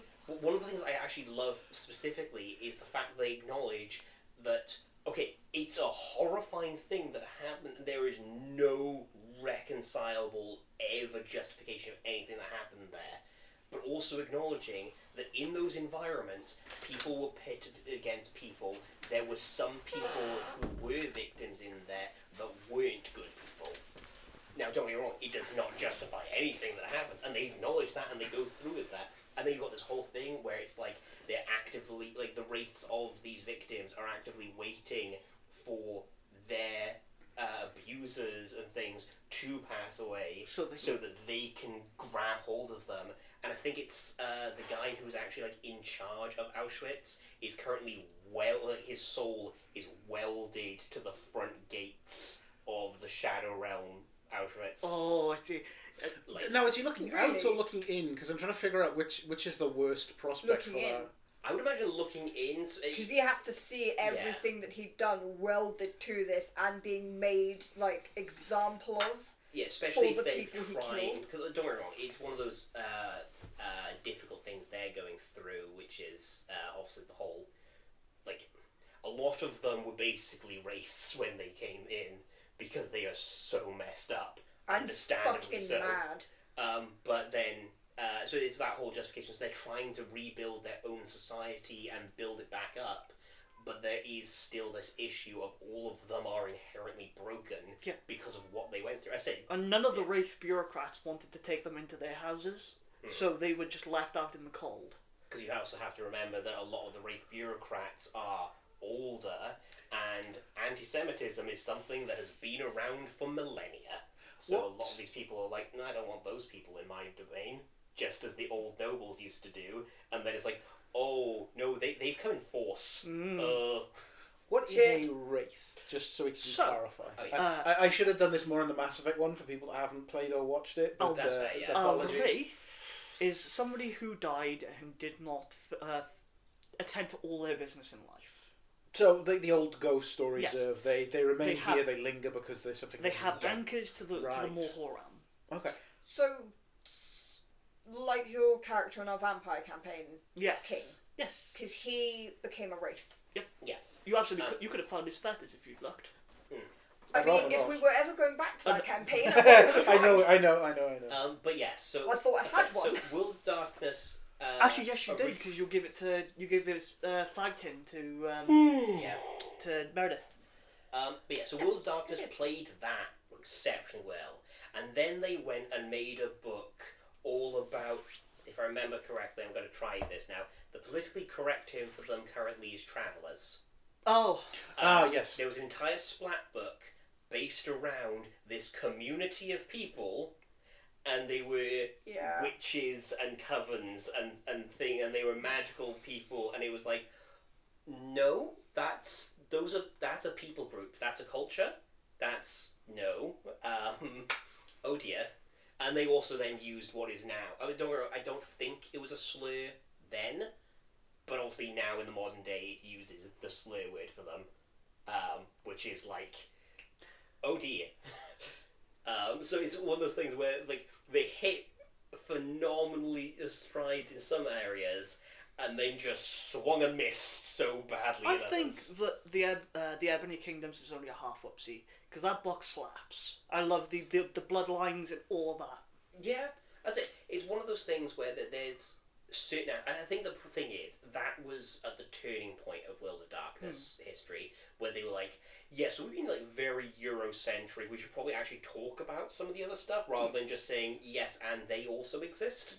So yeah, The only one I've really got much knowledge on is Vampire, but that's because we've done a campaign of it ourselves, and I enjoyed There are that many, one. many splat books. yeah. So Vampire, obviously, the stuff that we have played in is all the Eurocentric stuff. That a lot of I mean, that has gone. mine was like the most Eurocentric. Well, yes, but- I was a No, Victorian. but like all the bloodlines, all the clans, all the abilities, the nature of politics, everything of that is all how Europe functions, and it was kind of sort of brushed aside how the rest of the world functioned initially, but then other books then expanded it and went, okay, so here's how vampires in Africa function, here's how vampires in Asia function, and then there was a whole thing, like I think it has addressed now that there were previous vampires in the Americas that functioned differently, but with the horrific colonization stuff, they've kind of all been twisted into the same as the European vampire structure, which is why most of the books are centered in the US, because there's also that. They are the biggest Fuck market. the colonists. My introduction to World of Darkness was the video game Vampire the Masquerade Bloodlines, which has a banging soundtrack Yes. and fantastic dance moves, which are not embarrassing at all. And then they fumbled the bag horrendously on Bloodlines 2. Yeah. My condolences. It hurts. Yeah. Well, from what you've said, it's just not a Bloodlines game. No. Which that's unfortunate. I only saw bits and pieces of your playthrough, to be honest. But so I they don't are making have a hunter opinion. game in the style of Bloodlines 1. That Not would- Hunter the Parenting. No. It's a Hunter the Reckoning Death Wish. Cool. Look, I'm just saying, get a South Park Stick of Truth game set in Hunter the Parenting, and you print money. Oh my god, You know? playing as Big D. I'm just, you know. Fucking smoking that DMT every 5 minutes. I mean, personally, I'm loving the fan theory that he's actually a mummy. Yeah. Absolutely killer, because it makes so much, like, the more and more I've read into mummy lore, the more it makes sense. Because mummies are able to actually breed normally. Like, they can just give birth to human kids and like, spawn off human kids just fine. There's Well, no yeah, issues there. wasn't it a thing that you said that people have a soul, and for some souls they have a missing piece, so the mummy takes over that right, missing so piece? it's not that it's missing, it's just it is the weak. So, yeah, the way in which the mummy kind of twists how Wraith works is the idea that there are, I think it's 5 or 6 pieces of your soul. Fuck. I can't remember the rest. There's it. But each one corresponds to something about you. Like, one is all about one is all about self-preservation, the preservation of the body, of the self. So if you are somebody who self-harms or even just like neglects your physical well-being and everything, that part of I don't know your soul, anybody like that. Do you know anybody like that? yeah, but that part of your soul is damaged. It's not functioning properly because there is something inherent in you that isn't providing that thing. So what happens is when you die, a mummy soul will come along, because in the new mummy law, this is how it works anyway. So the mummy law, or the new mummy law, there was the whole like sandstorm in the land of the dead. That's what happened in 1999 for the mummies. They basically obliterated most of the souls, but then Osiris basically did a whole ritual where he was able to salvage a bits of them, but they were all shattered. So now each one is only one part of their 5-part soul. So what they'll do is they'll go over to one of these people who have this damaged section of the soul, and it's like, okay, I can give you a second chance of life with this part of your soul repaired. It's gonna be a whole situation, but we could maybe give it a go and do some good in the world.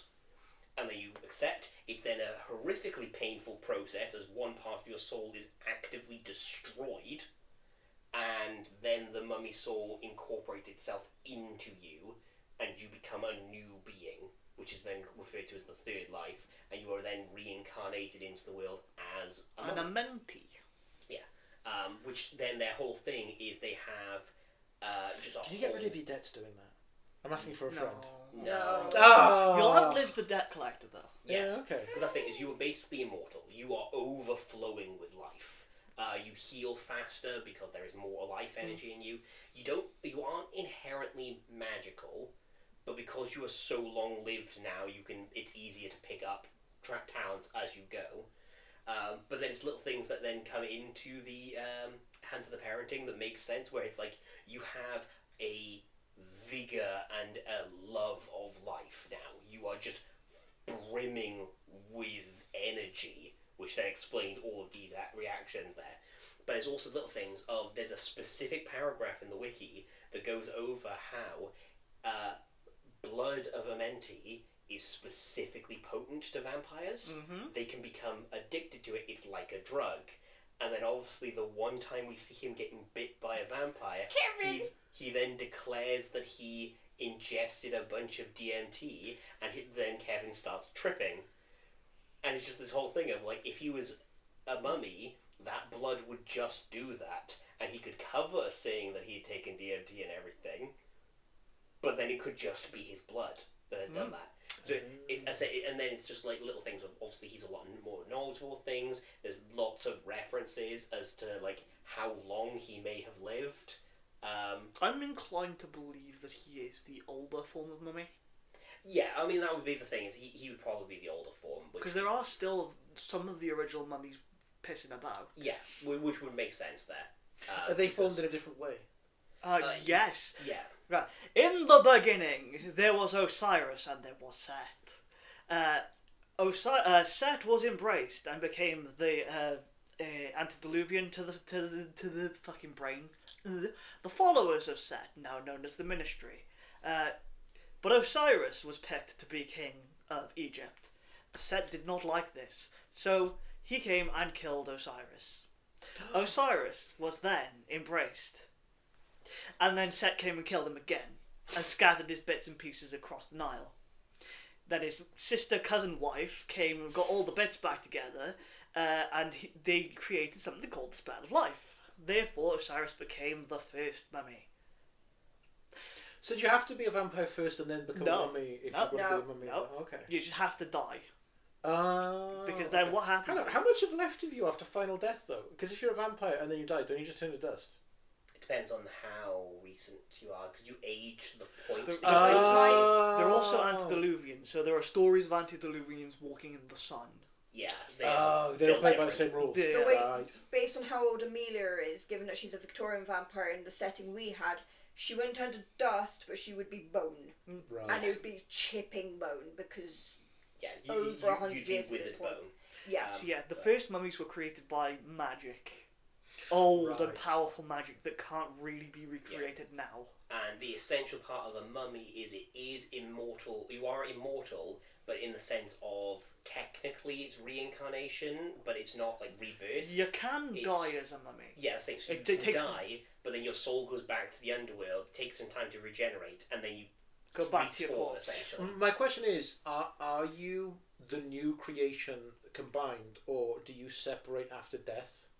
Are you the person with the injured segment? Oh, right. So in the new mummy lore, no, you are a whole new being. Okay, so you're now a new synthesized soul that is that's eternal. But then, okay. this is eternal, and then if you die as that, provided that you haven't gone through a whole thing that permanently destroys you, It takes the force of a nuclear bomb to destroy a mummy's body. yes, or potential other magic shenanigans. Yeah. But yeah, so Order, for example. So my 12 gauge isn't enough. Not quite, no. Damn. But you could put them down, and then sometime later they'd respawn. 10,000 years gives you such a crick in the neck. But interestingly enough, at least with the new mummy law of things, when you are turned into this Amenti, you actually have to go on like a spirit quest and have to go to Egypt, and you have 70 days, I think it is, to get to Egypt, and then in Egypt you have to then go through the ritual of life in order to then become a true mummy, and then once that's happened, you then are fully immortal. But then that's like basically the way the mummy game technically is meant to be played. Is either you're playing as you have just been turned, and then it's the 70-day. It's the 70-day time limit and the trip to Egypt in order to become true mummy, or then you're playing after it. At which point, then it's basically crap. I've spent all my money getting to Egypt, and now I'm broke. Yeah, because the spell of life is a massive thing in World of Darkness. Lots of people and things are trying to find it. Yeah. Because one of the vampire bloodlines is an offshoot that used the corrupted form of the spell of life. Which one was Isn't it? that technically what the Path of Golconda is? That's what I was doing with Amelia, was trying to... It is different, because the Path of Golconda is essentially a way of taming the beast within, effectively. And there's a bunch of different canon references to what Golconda actually does, the implication being that it's up to the storyteller to determine what the actual effect of the ritual is. We still need to do the dice rolls for that, because we're not going back to that campaign. Yeah, I mean, we could do at some point, but yeah, so the... Oh, actually, I'm going to turn the light on, just realised we're in darkness. Very, very fitting. Hey, we did get a candle. Well, I thought a small amount of light would have landed on me. But yes, so the Golconda is a way of taking the vampiric beast and taming it, or otherwise subduing it. Is the way it's meant to be.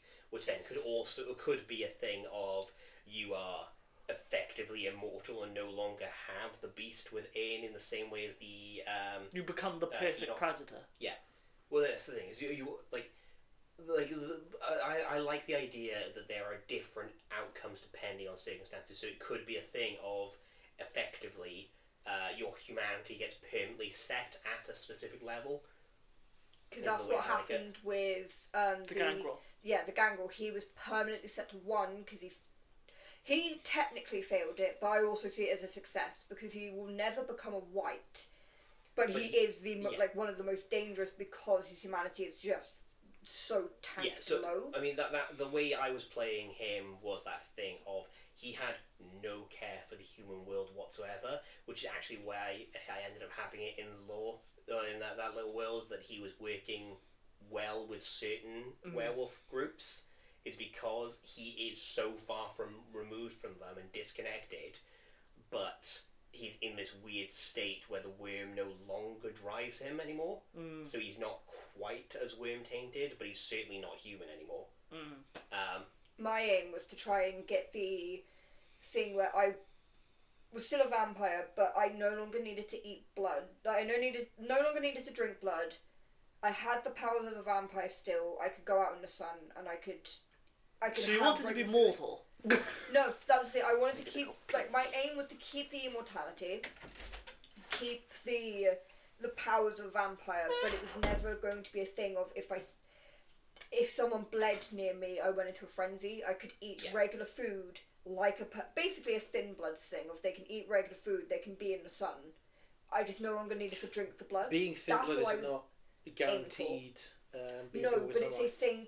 They can choose. Yeah, I was about to say, compared to what me... They don't choose. Your character creation can choose to play that. Yeah. Yes. So I was going to say, that's what me, you, Pete and Kyle couldn't do. Well, Kyle with King could not do. Like, Amelia could eat food, but she had to regurgitate it by the end of the night. Yeah. But my perk of eat food... Silent Green is people! God damn it. Cool. But, like, Amelia had the perk of eat food, but she couldn't actually enjoy it. But what I was aiming for with Golconda was to enjoy the food. I mean, there is a thing... So as I say, like, how I would like to play it is this idea that you... Careful with the slamming. Sorry. It's okay. Yeah, so how I would like to play it is you basically have a situation where your humanity gets permanently set at one of the levels. If you're at humanity 10, you are basically able to pretend to be mortal, because you don't need. I'm going off the top of my head now, but if I remember correctly, it's things like you don't have to rouse the blood to appear mortal anymore. No. You just do. You're able to eat red meats and wine. Yes, you can eat those and digest those as normal. And you can taste it too. Yes. And it can be cooked as well with red meats, because it's like I think it's 9 is then the point where it has to be raw. But then you can get away with just making that blue. So like you can still pretend to be mortal with that. I don't know with these beef prices. Yay! I finally reached got conduct. I can eat steak, and they cost how much? Well, I'm just saying, like, it goes back to that whole thing of like, why are all these ancient, long-lived vampires living in castles and all millionaires and everything? Where are the peasant vampires? It's just that whole thing. Look, if you've lived for 400 years and you're still a peasant, at that point, just walk into the sun. Yeah. That's also a thing you can do on 10. You can go into the sun and not immediately fucking burn. I think it's not a permanent. You can just stay in the sun, but I do think you are able to spend some decent time in it. Get on my level, scrubs. Or Being able to Or walk you could into the just sun. I'm to sorry, Wales who when we got don't see the sun. diabloized Yeah. thin Well, blood? Yeah, like the one day of it's the one day of sun in the year. Well, apparently this weekend's going to be really rough for the sun though. I'm not I looking forward to thoroughly that. enjoyed our vampire campaign. Fucking around with ghouls and people was great fun. There was That's like one aspect I didn't, but for the most part, I loved it. Well, you just hate the idea of No. anybody harming your. No, we want that. Catus. Oh, right, Oh, player, yeah. But anyway, so There's literally the only thing I didn't like, but the rest of it, me not bowing down to the prince and being able to fucking roll high when he was trying to force his will on us. Fuck yes. I just got lucky. Yeah. Me being able to convince the new two princedoms to work together. Yeah, they were going to backstab each other later, but the fact that I got them to do it and stick to it for a while. I managed to Fuck keep my yes. neutrality. It Also was the- difficult. Also the fact. It's that not easy being Switzerland. Also the fact that I was able to Speaking become a out back. primogen. I should make more clogs and cuckoo clocks. yes, but no. But so he can't the, finish It was a anymore, he's dead. grand character. She did her shit. I mean, honestly though, as I said before, the next time I run a vampire campaign, I'm going to pull it back a lot and focus a lot more on the actual gameplay loop of the personal horror, and it being that whole thing of so you are a monster Pretending to be a person. Yeah, trying to pretend to be a person, and it's all about that survival. That was why Do I you enjoyed... think you could do the same thing with Gangrel campaign? Werewolf. Yeah, so Werewolf, I think, plays more as eco-terrorist game, Yeah. where it's more about fighting against the corruption and taint from So conglomerates. and something stuff. that will be interesting is what clans we choose to pick for the werewolves, because I'm going with the one where if any of you pick a clan that is even remotely okay with humanity, my character will look at you That and be like, sounds like fucked. it's going to be incredibly problematic. Yeah, no, alright, so... Not entirely. Yeah, I think you've misconstrued it a little bit, because the Red Talons They aren't... fucking hate humans. They Yes. despise them and are Yeah, happy to kill them without but second the thought. thing is, they see humans as less than beasts. Oh, in I that was whole playing thing. into the idea Yeah, of no, I know. 9 seasons. But- Yeah. Yeah, no, so it's basically, they see it as a thing of, everything that is a problem in the world stems from these guys, and so just going ham against these guys is going to solve our issues, but they're not immediately, on site every time they encounter a human. It is that thing of They they need to can... be brought to heel. Yeah, well, they can work in a human environment. They just don't like it. It's that whole thing of so the way it is best described of how to play them is literally how their ability, the flaw works. Where if they spend time working with any human technology, like using the internet, driving a car, Light switches, and stuff like that, then they only recover 1 willpower. And then the next day instead of the composure or resolve. Oof. Does a compound bow count? Maybe not. It does have a list of specifically what. Compound bow, yes. Wooden bow, no. But yeah, so it's one of those things where, as I said, that campaign I am interested in because it is that whole fighting against the worst aspects of toxic capitalism and stuff. So that would be a fun campaign. Werewolves against microplastics. Yes. That's the name of the campaign. Microplastics are for Mori. Yes, literally. Another one. I'm looking forward to a lot of the World of Darkness ones, but Changeling and Mage outside of Vampire are the two that I like. Really. I want to play Mage. James, do you have something that you'd like to share with the group? Yes, in fact. So, as with a lot of the other ones, the other splat books, I haven't gone as much into detail with them, but while I was doing a week-long course on health and safety stuff, I ended up getting really bored of revising, took a look at the Mage game and went, yeah, this is a lot. This is a lot. It's all really cool shit, but there's a lot of it. Yeah, and unfortunately our group is not a mathematically inclined group. And while the rules... I'm awful, and I'm not the worst. No, I think that's a tie between me and Carl, to be honest with you. But so while the rules are cool, this whole concept where depending on the kind of spell you cast will determine what you have to roll on the dice to get a success, and then based on those number of successes is a separate thing that it has a whole load of other things. The fact that there is actively a spreadsheet and a generator that is online. Ooh, BattleTech. Yeah, but no, there's a spreadsheet and generator online to determine and make it easier to figure out what the difficulty you have to roll to cast spells are. It's a lot out there. It's rough. So, in line with everything else of the V5 brand of new wave stuff, I've been basically took what's there and converted a mage system into a V5 adjacent system. I'm very excited. Yes. So actually, I Reminds already me of had the, a character concept too, which is Reminds me exciting. of the Shadowrun system that was simplified. Yeah. I forget what it was called. I think Is that a subtitle? I don't know what it's called, but I know they did it for... Was it Shadowrun 6? I thought it was 5th. Or 5th? Yeah, 5th. Yeah, Because 6 was broken. And just shit. Oh, fair. Yeah, actually, what I will do is I'll grab my laptop because I've got a little list of points. Numbers. Yeah. Spreadsheet. Spreadsheet. And then... Spreadsheet. Numbers. So you guys continue talking. Actually, I need pee as well. I mean, I've got an idea already to do. The DM has left.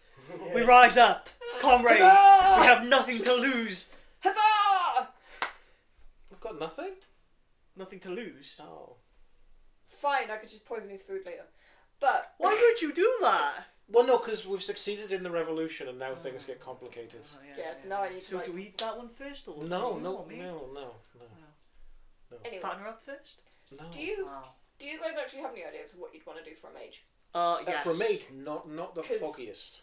I decided I wanted to play a mage who believes she's the reincarnation of the Greek god Dionysus, who's just... This body has just not ascended because it's weak. I'm not the problem. The last body I was in was just too weak. This one, though, is going to ascend to greatness and I will achieve my godhood once again. I want to do a riff on Constantine. Do you know Constantine? The DC Comics? Or is Yeah. it Marvel? I forget which one. Yeah. Oh, that. DC okay. Comics. DC, yeah. Yeah, play more of a warlock. Oh, nice. So are you going to be Keanu Reeves or are you going to be more... Ryan, something. What's his name? Right. Like, from the show. Yeah. I was thinking more... two guys in a car fight supernatural things. I should know. Oh, Supernatural. Yeah. Nah. I should have known the name. I should have known supernatural things. Yes. Yeah. Ugh. My thought was Cult of Ecstasy to go in Yeah. with the fact that like I said, my character's whole thing is when she introduces herself as I am Dionysus. I am the Greek god, you will marvel at my power. And then gets hit by paradox because she keeps forgetting that she's not the Greek fucking god, and she suffers penalties. That's my thought anyway. I don't know. It's one of those where you can get in, I personally find it much easier to get in the mindset of werewolf or vampire because it's a case of it's a well established mythos that you can sort of go, okay, well how do I play around that, like the central pillars. And mage is not something I can really say, okay, that's the cultural touchstone. That's the thing where I can go, okay, this is how I work around it. I know the conventions. I mean, it's a case of like if you were to do like a Harry Potter thing, but that doesn't fit. You know, I'm much more sci-fi than fantasy. So whereas I'm a lot more fantasy than sci-fi, which is why I prefer mage. I might need a hand. That's why I went with a god figure, a delusion of being a god, because honestly, it's easier to convert that. The concept of being divine in some way really does play into it, because obviously the main thing with mage is whereas vampire is about the battle between the beast and the human, werewolf is about trying to control the internal rage, mage is about hubris. I would say it's battling consensus. Which, like, being constrained. Yeah, but that's the thing, it's hubris versus constraint. Yeah. I think the way you describe it shows your politics. Which, to me, said, with my character, her hubris is her delusion. She thinks she's a god, she's not. So her constantly doing shit that gets her hit with paradox is her hubris. And her delusion is going to be what either kills her, or, if I play my cards right, is going to get me ascended. So, someone who... Is it possible for someone to fall into this, or do you need to study and be very willful and intelligent? So there is an aspect where certain mage groups will actively work on someone to make them awaken. Okay. But even then, that's a roll of the dice to see if they ever will. You could go your entire life. Well, roll of the dice actually works quite well, because I was thinking a gambler. Oh. So someone who just has supreme luck. Yeah. And it's you know, go to Vegas and... That comes into the sphere of entropy. It's just luck. I haven't had a look at the rule book. No, I'm... Yeah. So then that's... The other catch is there is the orphaned mages, which essentially mages who didn't have any tutoring. They just woke up one day. Right. That's where I'm going with, because I'm playing heavily into the idea of before my awakening, completely fucking normal. I was a normal human woman. My mind was intact. I awakened and went fucking mental. Yeah, but then, so because the thing is, and got drugged when you from all the ecstasy. Yeah, so when you get when you become awakened, so every normal human being is referred to as a sleeper. Get woke. They do not understand. I was thinking more the Matrix. Yeah. But yeah, they do not understand how the world functions truly. Yeah. Then at some point, a mage will awaken, and it's, I think in the lore it's referred to as like literally a 1 in a million chance. They just see shit differently. Yeah, when you awaken, for a brief moment in time, you are the god of the universe. You could do anything. And in that space, you understand exactly how the universe functions. You're taking a peek behind the curtain. Yes. Yeah. And then that moment fades, and then you have to try and figure it out all over again to get back to that point. But you have seen how the universe works now. But interestingly enough, every mage sees it differently. Yeah. King just made everything explode around him.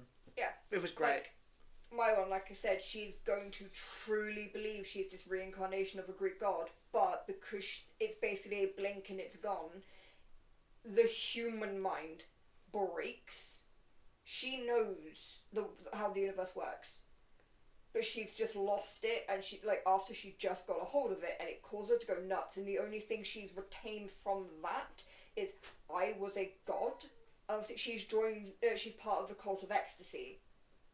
So it's that thing of... so you wouldn't be an orphan if you were... No, is it like she joins, sorry. Okay, so she becomes part... That would have to be something that was done in gameplay then. Yeah. Is that how you're doing? You're starting this as orphans? Not necessarily. It's going to be a choice. It's how you choose to do it. I'm going as orphan. Yeah, either you awoken as an orphan, in which case it was just a random happenstance. Like, maybe you saw something you shouldn't have. Maybe you were just in the wrong place at the wrong time. Maybe literally nothing happened and you literally just woke up one day. Woke. Yes.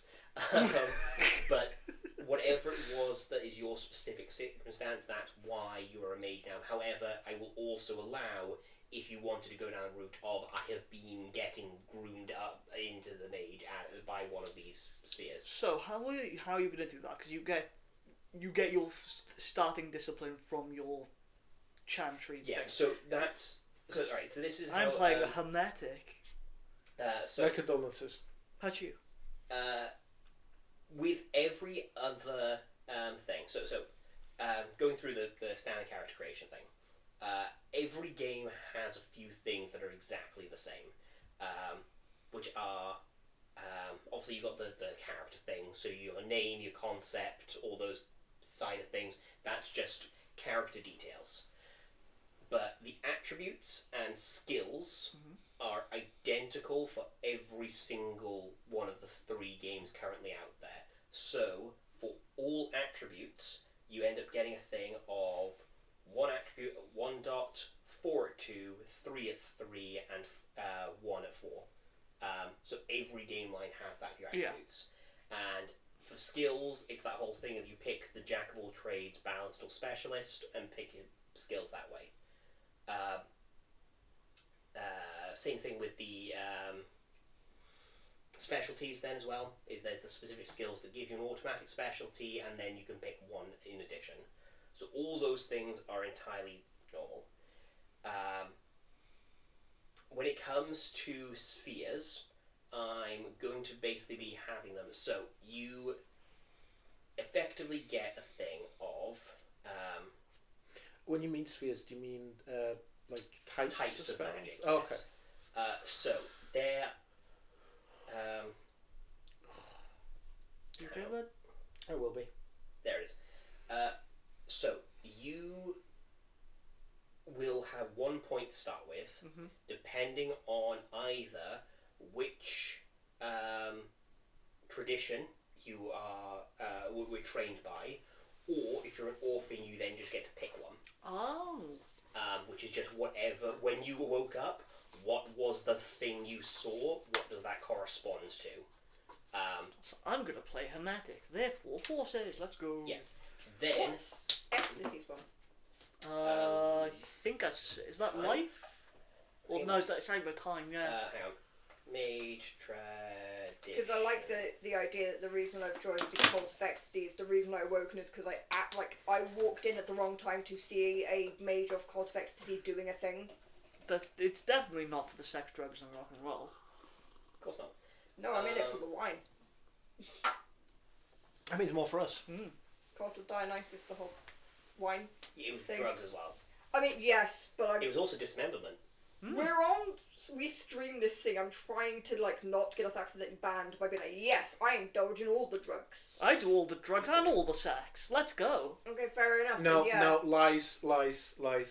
Absolute lies. My life is not that interesting. Ha. Right, okay. So, the Akashic Brotherhood are the mind, Celestial Chorus are prime, Chakravanti? Yes. They have entropy, I believe. They're entropy. The Dream Speakers are spirit. Virtual Adepts are correspondence. Order of Hermes is force. Represent. The Cult of Ecstasy are time. The Society of Ether are matter, and Verbena are life. Verbena. Ribena? Yes. There is a lot of red. Because they're blood sacrifice druids type thing. But the important thing I want to have is I don't want to constrict people to the traditions, because each of the traditions has a theme around it, like with the Order of Hermes are very much a traditional sorcery. Say the words, wizards. do the incantations, and whereas then the Cult of Ecstasy is more of that. As Dionysus works there because it's like a Dionysian cult where you just imbibe so much that the world literally literally distorts around you. You use that as your ritual casting. Oh, so basically, it might be a good idea for me to take life based on. No, officer, I wasn't drunk driving. I was bending the laws of reality. Especially since it says like the blood, traditions. No, that's Verbena. Oh, they suck. I want to be able to do that. No. Tell us how you really feel. So the Verbena are the like I said, like blood sorcery druids. Oh, so me taking life doesn't necessarily mean I can do the blood sorcery stuff. Not necessarily. So this is where the other things come in. So okay. So once you picked your tradition that decides your first point of forces, you then get 3 other points. We go full force, baby. No. You gotta go because you've got to have it equal to your rat. Yeah, so I'm going to have everyone start with Arte 1, which is basically equivalent to your blood potency. This is like Monopoly rules where you can't have a hotel until you've got 4 houses on the other ones. Yes. So you can only have as many points in a singular sphere equal to Arte plus 1. So you can have a character creation. You can have 2 points in any given sphere. You've got 2 more points to spend. So you have 3 points to spend. So you could have 2 spheres at 2 points, or 4 1-point spheres, or anything in between that. Okay. So I'm allowing a little bit of a fluid with it because there's 9 spheres there. Yeah. There's a lot of choices. So when you want to cast a spell, in my thinking, is depending on what you want. So let's say you've put 2 points into forces, and then say what kind of spell you'd want to just do. Cast fireball. Right, fireball. Okay, so we could say that you're going to have to aim the fireball, so we can make that a dexterity forces check. Is how I'd word it. Okay. So when you do this thing, so you do the roll as normal, and in the same way as you do a skill check, it's the number of dice in your attribute plus the number of dice in your forces, in your sphere even, that you use in cast spell. You could then enhance the spell by, and in doing that you add however many points of your arete into it as well. But this is where the mage rules come into it, is... actually, you know what, let's get some dice. Dice? Oh, you got dice. Are they D10s? Obviously we need D10s. Some of them are. I have a D10. Let me go grab some. I have 2 D10s. Try my new dice. I do, they're very dice shaped. They have little oranges inside them. Ah, jump scare. Dice jumps, yeah, look at it. It's very shiny. You know what, AI is going to copy your thumbprint now? Oh. Hey, it means one more viewer. No, we keep turning down the AI views. Dice? Dice? Yeah, so let's say you've got 2 points in forces, and, I don't know, 3 points in dex. Okay. This is a thing. Oh. It's making me roll the thing, chat. Okay, so... This is where we get to see your luck. Okay. So, this is where we end up getting some fun things. So, you're casting Fireball, which means it's vulgar magic. I'm actually going to sit down. So, you roll 1 separate d10, see if you pass or fail. 7. Pass. So your paradox does not go up by 1. But let's say, we could also then say, there was a sleeper nearby, so someone who is not magically inclined. So you'd roll another 1. 5. So that 1 would be a fail, so your paradox would go up by 1, which is, as with blood potency, as with hunger, one of your dice are now replaced with that paradox dice. Oh, that can spiral very quickly. Yes. The other thing I'm thinking is, if you do vulgar magic with a sleeper nearby, you automatically gain 1 paradox, no matter what. And then also, on top of that, roll the 2 paradox dice. Ooh! So you can end up spiking. Oh, that's rough. Yeah, but that's the whole thing, is you are not supposed to do that at all. That is big issue. So it's rather than being like you can't be seen during the day as a vampire or werewolf and you've got to do certain actions subtly, the actual act of magic is the thing you have to keep hidden and choose when to do it. Yes. So it's not as clear cut as magic day in and night. the World of Darkness is based around consensus. Everybody believes the microwave heats the thing, so the microwave heats the thing. Yeah. If everybody believed that the microwave doesn't work. It's so come science, it wouldn't work. Yeah. Why would playing radio at my food make it heat up? Yeah. Basically, what you're saying is based on the thing that I did for my character creation of I saw a mage doing magic. I made someone get a fuck ton of paradox by accident. But what we can then also do is say you definitely wanted to have let's go off. Let me see if I can find another purple. There's another purple. So let's say you really wanted to make sure this works. You could then roll another dice to enhance it. So separate. Oh, it's a bit like Psycho in Wrath and Glory. 1. Okay, so that is adding another paradox. So, but the enhance would add your arete to it, which at this point would only be 1. But so, as with was it when you Blood Surge? Blood Surge, that's it.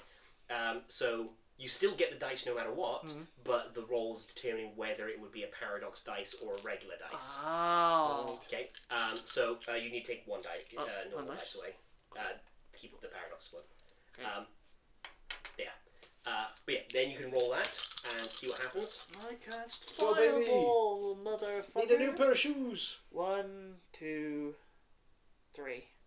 Yeah, they are. So we can say that's it. But let's say then, of that, if you rolled 2 10s, so you're getting the crit with those 2 10s, and one of those 10s was your paradox dice, then the spell works, but it doesn't do exactly what was intended. It goes a bit haywire. So it could be a thing of, say you wanted to just cast sleep on one person, it goes a bit haywire and you've ended up casting sleep in an area instead. Could you accidentally do it for a much longer duration?